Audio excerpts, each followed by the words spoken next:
So Barry, it's a real pleasure to have you here in Portsmouth. For the Pompey fans who may not know who you are, just give us a brief overview of what your story is. Right, well I took over at Burnley Football Club in 1999. I bought the club and became chairman, and I was chairman for 13 years. And then in 2012 I found out I got prostate cancer, and I resigned. I really thought I was going to die, but luckily I'm still here.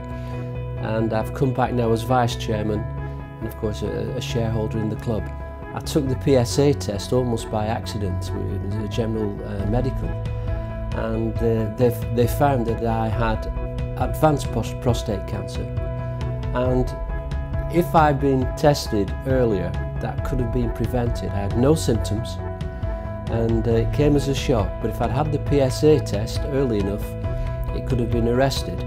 But I did have the PSA test, and as I say, luckily I have been able to contain it, leading from having that test way back in 2012. It's a simple blood test, as simple as that. We have a team of phlebotomists waiting who were there, just like a normal blood test they would take, and we take the person's details, get it tested, it goes away to be tested, and then we come back to the person and their doctor with the results. You're going to be doing some PSA testing at Fratton Park. It might seem slightly strange to some people to do it in a football stadium, so what is it that makes it the ideal? I mean, one of the things is, I'm afraid we men are terrible at going voluntarily to the doctors.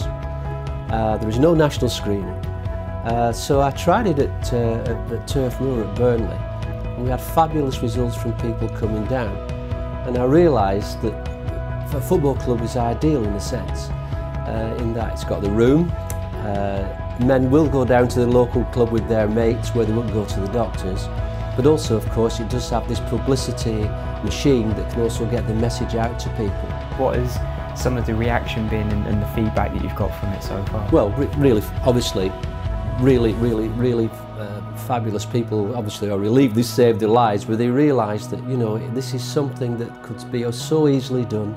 It's just a blood test, and it really is so simple that they can't believe they've done this and it's led to their life being saved. And the vast majority of them had no idea they had anything wrong with them. But getting tested is the key, and that's the start.